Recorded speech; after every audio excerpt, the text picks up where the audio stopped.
Hello மக்களே, welcome to சிட்டு சமையல். இன்றைக்கி நம்ம சிட்டு சமையலில் ஒரு சூப்பர் டேஸ்டியான பிரியாணி எப்படி பண்ணுறதுன்னு தான் பார்க்க போகிறோம். அதுக்கு சட்டி அடுப்பில் வச்சுட்டு எண்ணெய் காஞ்சதுக்கப்புறமா பட்டை லவங்கம் எல்லாம் போட்டு அது கொஞ்சம் பொரிஞ்சதுக்கப்புறம் வெங்காயம் வந்து ஒரு 400 கிராம் கிட்ட எடுத்துருக்கோம். 1.5 கிலோ அரிசி போட்டு தான் இன்றைக்கி செய்ய போகிறோம். வெங்காயம் நல்லா ஒரு ப்ரௌனிஷாக வர வரைக்கும் இந்த மாதிரி போட்டு வதக்கிக்கோங்க.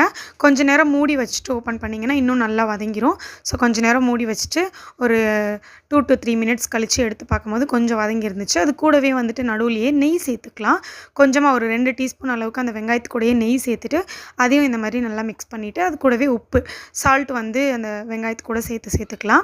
ஸோ அப்படி பண்ணும்போது வெங்காயம் சீக்கிரமாகவும் வதங்கும். ஓகே, இப்போ போட்டாச்சு. நெக்ஸ்ட்டு வந்து பார்த்திங்கன்னா இஞ்சி பூண்டு பேஸ்ட் வந்துட்டு ஒரு 4 டீஸ்பூன் 4 அல்லது 5 டீஸ்பூன் சேர்த்துக்கோங்க. சேர்த்துட்டு அதையும் போட்டு நல்லா மிக்ஸ் பண்ணிக்கோங்க. இப்போ பாருங்கள், நல்லா நம்ம ரொம்ப நேரம் வெங்காயத்தை வதக்கியாச்சு. நல்லா ஒரு ப்ரௌனிஷாகவும் வந்து நம்மளுக்கு கலர் சேஞ்ச் ஆகிடுச்சு. வெங்காயத்தில் எண்ணெய்லாம் பிரிஞ்சு வர ஆரம்பிச்சிருச்சு. இந்த ஸ்டேஜில் வந்து பச்சை மிளகா, நெக்ஸ்ட் அது கூடவே வந்து தக்காளியும் சேர்த்துக்கலாம். தக்காளியும் எவ்வளோன்னு பார்த்தீங்கன்னா அது 400 கிராம் தான்.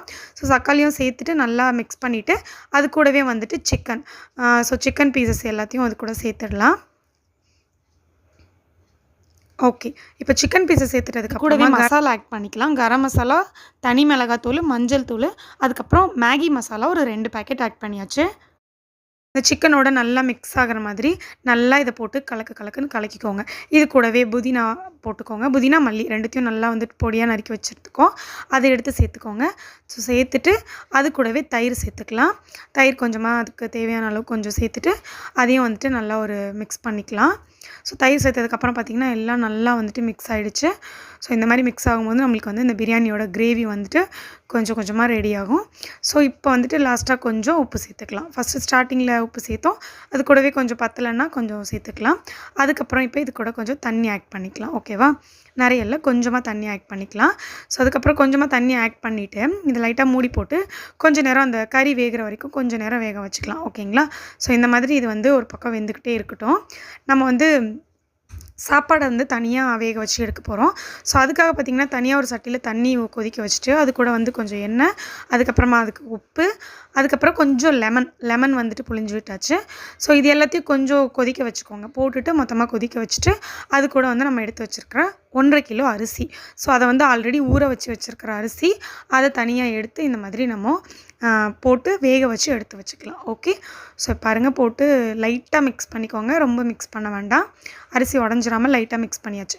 இப்போ இதை மூடி போட்டுட்டு நல்லா ரொம்பவும் வேகக்கூடாது, ஓரளவு வெந்தால் போதும். ஸோ பார்த்துக்கோங்க, நடுவில் செக் பண்ணிக்கோங்க. ஓகே, இப்போ பார்த்தீங்கன்னா ஓரளவுக்கு நல்லா பிரியாணியில் போடுற அளவுக்கு வெந்துருச்சு. இப்போ அதை அப்படியே வந்து தண்ணி இல்லாமல் எடுத்துட்டு அதை வந்துட்டு இது கூட மாற்றிடலாம். இந்த கிரேவி ஆல்ரெடி ரெடி பண்ணிகிட்டு இருந்தோம் இல்லையா, ஸோ அந்த கிரேவி கூட நம்ம வந்துட்டு மாற்றிடலாம். ஃபஸ்ட்டே சாப்பாடு ரெடி பண்ணி வச்சுட்டு அதுக்கப்புறமா கூட இந்த கிரேவி வந்துட்டு நீங்கள் ஸ்டார்ட் பண்ணிங்கன்னா அது நடுவுலேயே நம்ம மிக்ஸ் பண்ணுறதுக்கு கரெக்டாக இருக்கும் டைமிங்.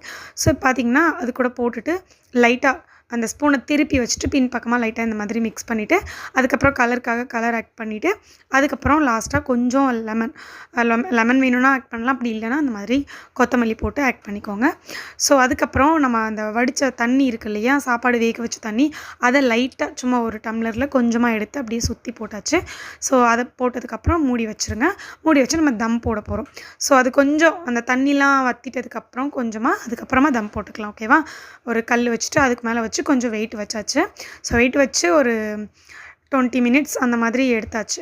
ஸோ எடுத்ததுக்கப்புறம் பார்த்தீங்கன்னா சூப்பரான பிரியாணி வந்து ரெடி ஆகிடுச்சு ஃபுல்லாக.